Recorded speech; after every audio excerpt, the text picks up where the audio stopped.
사랑하는 여러분, 이번 주도 여러분과 함께 온라인으로 이렇게 메시지를 전하게 되었다라는 말씀을 드리고, 우리가 추석이 지나고 나서부터는 함께 모일 수 있을지도 모르겠어요. 그런데 그때도 상황을 좀 지켜봐야 할 것 같으니까 여러분들이 좀 양해해 주시고, 온라인으로 전하는 메시지지만 여러분들이 집중해서 함께 이 메시지를 잘 들어주시기를 부탁드립니다.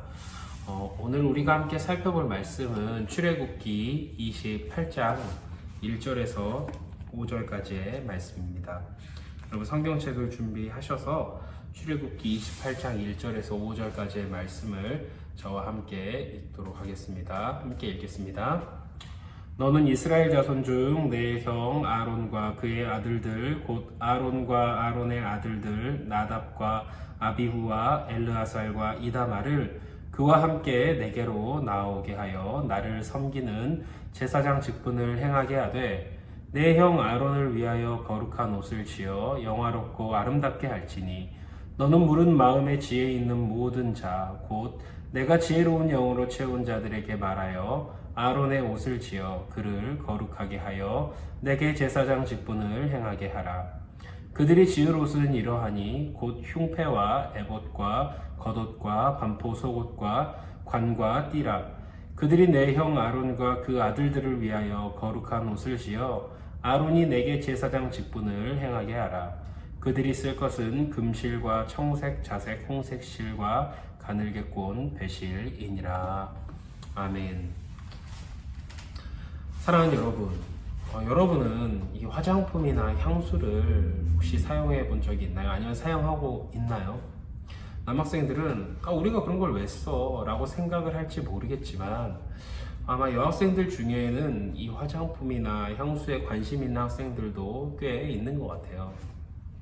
물론 남학생 중에서도 화장품이나 향수에 관심 있는 학생들도 있어요.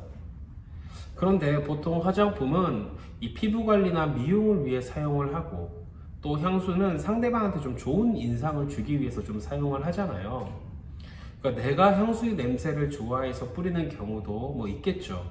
하지만 그것보다는 다른 사람들한테 좀 좋은 이미지를 주기 위한 어떤 그런 것들이 좀 더 큰 것 같아요. 사실 좀 부끄러운 이야기지만 강도사님도 고등학교 때부터 좀 스킨이나 어떤 로션, 향수 같은 것에 관심이 사실 조금 있었거든요. 중고등학교 때는 좀 외모에 관심이 좀 많아지잖아요. 그러다 보니까 자연스럽게 이 고등학생 수준에서 사용할 수 있는 그런 화장품이나 향수 같은 거는 좀 바르고 다녔던 것 같아요. 근데 이렇게 좀 돌아보면 강도사님이 화장품이나 향수를 사용했던 주된 이유는 사실 여자애들한테 잘 보이고 싶은 그런 마음 때문이었던 것 같거든요. 아무래도 이 화장품을 쓰면 피부도 좀 더 좋아 보이고 또 향수를 뭔가 뿌리고 나면 좋은 향기로 상대방한테 좀 좋은 인상을 줄 수가 있으니까.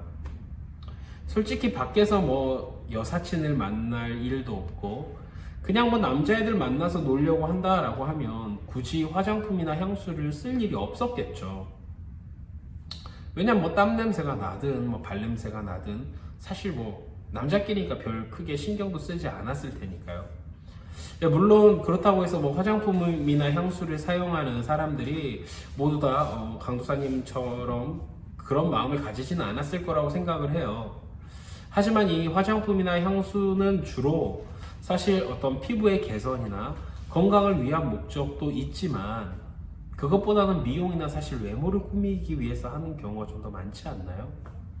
그러니까 쌩얼이나 민낯을 보여주는 것이 좀 부끄러우니까 뭔가 좀 정돈된 모습, 또 예쁘고 아름다운 모습을 보여주기 위해서 사실 화장을 하는 거잖아요. 왜냐면 있는 그대로를 보여주는 거는 굉장히 뭔가 부담스러운 일이 되는 것 같아요. 좀 부담스럽게 생각이 되죠. 그런데 여러분 사실 화장의 기원에도 여러 가지 의견들이 있거든요. 그런데 몸의 아름다움을 돋보이고 또 약점이나 자신 없는 부분들을 수정하거나 가리고 싶어하는 본능에서 화장이 시작되었다라고 하는 것이 여러분 가장 유력한 설이라고 해요. 그런데 제가 이렇게 여러분들에게 처음부터 이 화장에 대한 이야기로 메시지를 시작하는 데에는 사실 나름의 이유가 있어요. 이 화장이 우리의 부끄러운 모습을 가리고 아름다운 모습을 돋보이게 해주는 것처럼 오늘 본문의 제사장들도 하나님이 특별하게 거룩하게 하신 옷을 입었어요. 오늘은 이 제사장의 옷에 대해 담긴 의미에 대해 함께 살펴보려고 하는데요. 하나님은 이집트에서 노예 생활하던 이스라엘 백성을 가나안 땅으로 인도하기 위해 광야로 인도하셨죠. 여기서 하나님은 이스라엘 백성에게 너희 성막을 만들어라 라고 하셔요. 왜냐하면 이스라엘은 하나님 백성이 되었기 때문에 하나님이 이스라엘 백성과 늘 함께 할 장소, 눈에 보이는 어떤 그런 장소가 굉장히 필요했거든요. 이스라엘 백성은 하나님이 말씀하신 것을 따라 성막이라고 하는 하나님의 거룩한 텐트를 치기 시작했죠. 그런데 이 성막 안에서 항상 하나님께 제사를 드려야 됐기 때문에 이 안에는 여러 가지 중요한 기물들이 많이 있었어요. 우리가 정기적으로 예배를 드리는 것처럼 또 정기적으로 이 제사를 드리는 것이 이스라엘 백성들에게는 의무였거든요. 그러다 보니까 이 성막 안에서 제사를 드리고 성막 안에 있는 기물들을 관리를 하려면 사실 거기에 마땅한 사람이 또 필요하지 않겠어요? 그러니까 이 제사를 드리는 일을 주로 도맡아서 할 사람들이 필요했던 거예요. 그래서 이 사람들을 불러 모으셔서 뭐라고 얘기했냐면 이 사람들은 제사장들이다라고 부른 거예요. 우리가 흔히 성경에서 많이 듣던 이 제사장들은 하나님 앞에서 제사를 드리는 일을 주로 감당했던 사람들인 거죠. 그러니까 제사의 장이겠죠. 제사장. 그런데 하나님은 이 제사장의 일을 모세의 형인 아론의 가족들이 담당을 해라 라고 말씀을 하셔요. 그래서 이 아론의 집안은 대대로 하나님께 제사 드리는 이 제사장의 가문으로 남게 되죠. 우리는 이 얘기를 들으면 그냥 그냥 그런가 보다 하고 쉽게 지나칠 수 있지만 사실 제사라고 하는 것은 이스라엘 백성들에게 굉장히 중요한 의식이에요. 왜냐하면 하나님이 제사에 아주 특별한 의미를 담아두셔서 제사를 드릴 때마다 이스라엘 백성이 어떻게 하나님의 백성이 되었는지 또 하나님이 이스라엘을 어떻게 사랑하셨는지를 깨달을 수가 있었거든요. 그래서 이 제사장들은, 이스라엘 백성들은 제사를 드릴 때마다 자기들이 하나님 백성이다 라고 하는 그 사실과 하나님이 우리를 어떻게 용서하고 사랑하셨지라는 것을 기억해야 했어요. 그러니까 이 중요한 의식을 집행하는 제사장들의 역할도 마찬가지로 굉장히 중요해졌겠죠.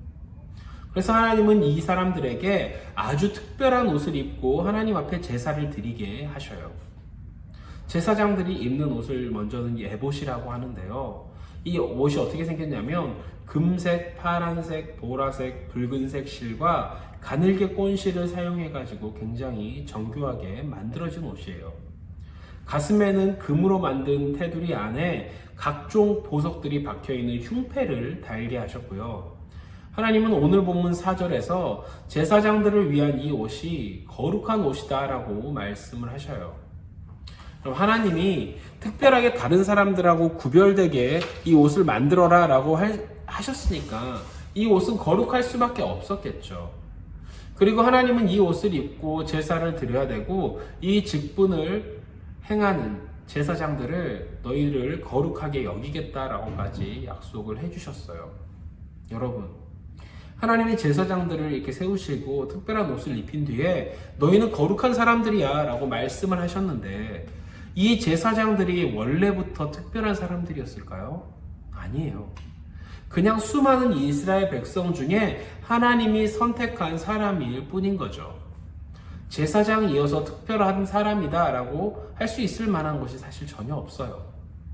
심지어 하나님도 이 사람들이 거룩해서 제사장으로 세웠다 이렇게 말씀하지 않으셔요. 오히려 이들이 입고 있는 옷이 거룩하기 때문에 이 사람들도 거룩하게 여겨주겠다라고 말씀을 하시죠.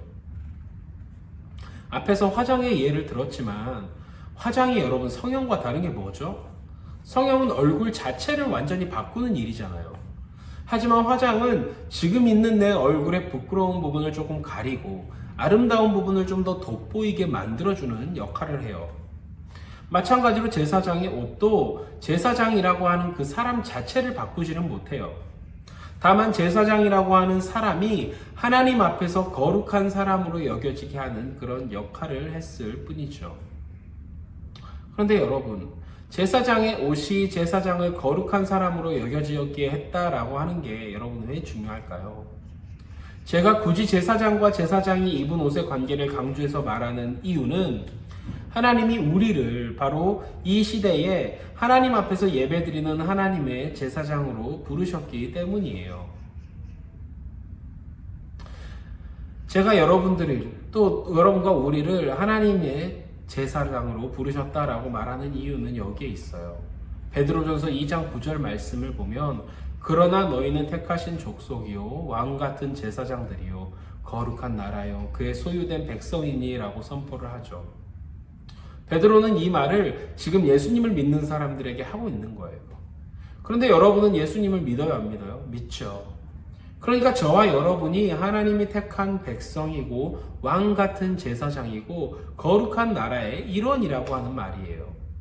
그런데 여러분, 오늘 본문에서 제사장이 어떤 사람이라고 했죠? 그냥 하나님이 선택하신 평범한 사람들일 뿐이에요.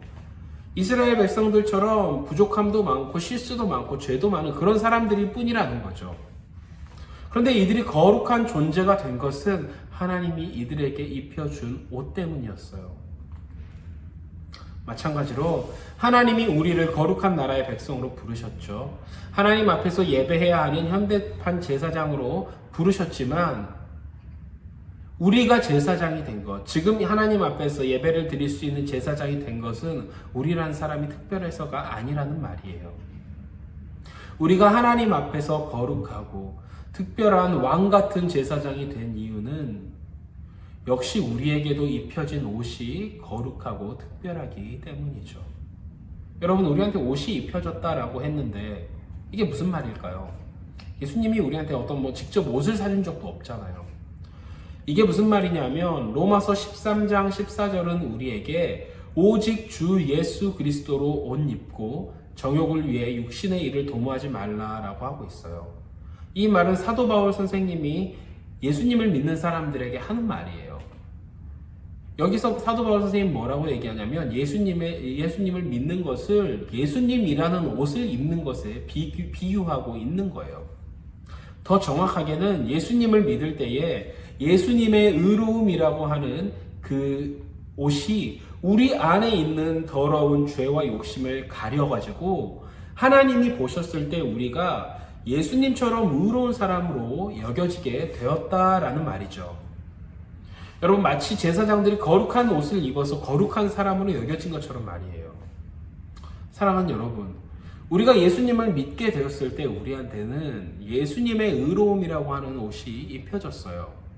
그리고 이 옷은 하나님 앞에서 우리가 예배하는 자가 되었다라고 하는 것을 보여주는 증거이기도 해요. 여러분, 우리가 보통 예배라고 한다면 많은 사람들이 함께 모여서 찬송도 부르고 설교를 듣는 그런 모습을 생각하기가 쉬운데 사실 예배의 더 본질적인 부분은 하나님과 우리 사이에 친밀한 관계가 회복되었다라는 것에 있어요. 예수님을 믿기 전에는 하나님과 무관한 원수처럼 지내왔지만 이제는 하나님 백성으로서 하나님이 주시는 은혜와 사랑을 마음껏 누릴 수 있게 되었으니까요. 하나님은 예배를 통해 우리를 만나기를 원하시고 예배를 통해 하나님의 복과 은혜를 우리에게 주기를 원하셔요. 그래서 예배는 우리에게 의무이자 특권이고 선물인 거죠. 여러분, 비록 우리가 지금은 코로나로 인해 제대로 함께 모여서 예배드리지는 못하고 있지만 강도사님이 이렇게라도 여러분과 함께 모여서 얼굴을 보고 간단히 메시지를 나누자라고 하는 이유도 사실 여기에 있어요. 우리가 예수님을 믿어서 거룩한 옷을 입게 되었는데 우리가 마땅히 감당해야 하는 이 제사장의 사명, 예배자의 사명을 여러분 소홀히 할 수가 없잖아요. 또 우리는 예배를 통해서 다시 한번 우리가 하나님 백성이다 라고 하는 그 정체성을 기억할 수가 있고요. 우리 삶에 필요한 복과 은혜가 여러분 하나님으로부터 오는데 어떻게 그냥 지나칠 수가 있겠냐라는 거죠. 강도사님은 부족하지만 이렇게나마 여러분과 함께 말씀을 나눌 수가 있고 온라인으로 함께 예배할 수 있다라고 하는 것만으로도 굉장히 감사해요. 여러분에게는 어쩌면 다소 귀찮을 수도 있고 답답할 수도 있겠지만 이렇게 함께 모여서 우리가 말씀을 나누고 다시 한번 하나님을 기억하는 이 시간이 결코 여러분에게는 헛된 시간이 아니고 여러분을 예배자로 부르신 하나님 앞에서 가장 귀한 것을 붙잡고 있습니다 라고 하는 것을 다시 한번 여러분에게 강조하고 싶어요. 한 주간도 코로나의 위협으로부터 우리를 지켜주시고 우리 삶을 가장 좋은 길로 신실하게 인도하여 주실 예수님의 사랑과 축복이 날마다 여러분과 함께 하기를 예수님의 이름으로 축복합니다. 함께 기도하겠습니다. 사랑의 주님, 우리 사랑하는 학생들이 이것을 기억하기를 원합니다. 하나님께서 우리를 예수 그리스도의 피로 구원하여 주셨을 때 우리에게는 예수님의 의로움이라는 옷이 입혀졌고 우리는 하나님께서 허락하신 거룩한 제사장이 된 줄로 믿습니다.